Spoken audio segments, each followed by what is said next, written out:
Turn Towards the Sun is a film about a British commando from World War II that was also a poet and a writer who had a really extraordinary life story. That's what it's about. Mickey Byrne. And how did you come across him in the first place? It was a completely random event that led me to meet him. I was made a film called Lemmy, about Lemmy from Motorhead, and I was in an airport with my film equipment, and someone noticed it and struck up a conversation and said, "Hey, I need a filmmaker to make a film about this guy who's 97 who met Hitler and saved Audrey Hepburn's life and was shot," and told me all these other things. I'm like, okay, right, sure, nice to meet you, here's my card. Send me some more information, and he did. And I was like, this can't be real. Like, why has no one made a film about this guy yet? And then off I went and met him in Wales, and that's how it started. It was completely random. I didn't know what I was really getting into as like any sort of portrait about a person. You really don't know how the film's going to be structured. But he's just very excited to tell his stories, and there's so many of them. But I was really lucky because beyond all this history and things that he experienced, he's a really fun person to hang out with. And he was at 96 when I met him, and he was like having more fun than most teenagers, like just really excited and having fun and like, let's have a drink and let's go have dinner, like just full of energy and life at that age. So that was like what I was so attracted to, like how, I've seen old folks sit around staring at the wall waiting to die. Well, Mickey wanted to go out and like party and tell his stories to people and was so excited that we were around. And I think that was really important. Otherwise, it would have just been a history look, and I didn't want to make a film about history. I wanted to make a film about a unique person. He was in the raid on Saint Nazaire, commando raid on Saint Nazaire, France, and he was shot there and captured and went to Colditz during World War II, was a prisoner there. So we took him back to Saint Nazaire for an anniversary, and then on a train over to Germany, back to the camp where he was, this castle, for the first time since he had been liberated there from the war. So he hadn't been there in like 60 years. And so, more than just tell the stories about these things, we wanted him to experience them. And he was really excited. He wanted to go. And this was his first reason to go back. So we went and had this completely emotional experience where he came out of the car cursing at the castle. He's like, "Fucking place!"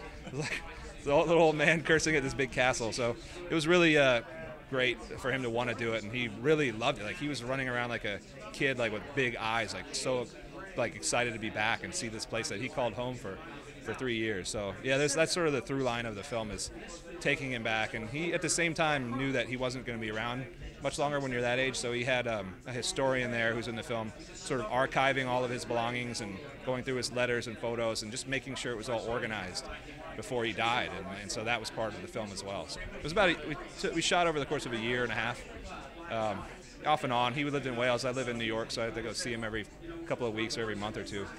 But we started in 2008 and then finished in 2010, and then he passed away, and there was a gap of sorting things out, and the film's finally out now. A couple of people that are close to him saw it, his trustees that are in charge of his estate, but his family and closest friends and relatives haven't seen it, so tonight's the premiere. I hope they like it. It's going to be a stressful moment, but I think they're going to like it. I mean, you get to watch Mickey and spend all this time with him. Like, you spent every second on camera, he's on camera, so I think they're going to love the fact that there is something that he got to leave behind like that. Like, he has an autobiography that's out, but it's kind of like the same thing, but in the form of a film. So I think they'll like it. Do you hope to get a theatrical release in this country? I hope so, man. Mickey's, if it's going to get a theatrical release anywhere, it should be in the UK. And I think once people realize it is not just about like this history, it's like anyone that has a grandparent should love this film. It's like, you instantly love Mickey as much as you will your own grandparents when you see it. So I think it should have a broad appeal. Even in the States, I think people should like it, especially since there's not many folks from Mickey's era left, Yeah. It's like there's not going to be many people left that have hung out with Hitler and dated Guy Burgess. So yeah, he was hanging out with Audrey Hepburn's mother, and while he was a prisoner of war, was sending her cigarettes to trade for penicillin in Holland. And I held a letter in my hand that said, "Dear Mickey, I do believe the penicillin that we bought has saved Audrey's life." So he legitimately helped save Audrey Hepburn's life. Like, not many people can say that. Called Tall as the Baobab Tree, and it's an African film inspired by true stories, playing this Thursday, about a girl who saves her little sister from an arranged marriage in a rural village. None of the actors had ever been in a movie before, even seen a movie camera.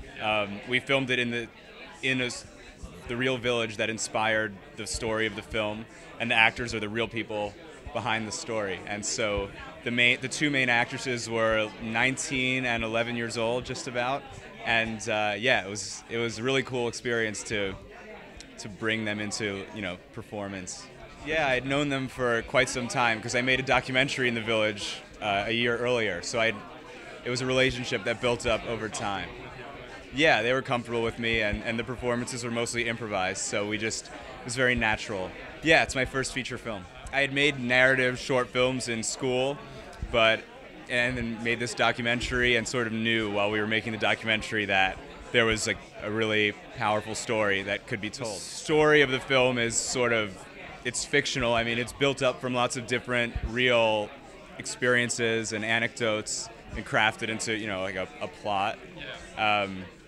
We filmed it sort of similar, though, to how you might film a documentary in that the scenes played out all at once. So we would do 10-minute takes like regularly where the actors would just perform the whole scene, and then we filmed it with multiple cameras and crafted it in the edit room. So That must have made it easier for them to give a good performance. Yeah. Stop and start.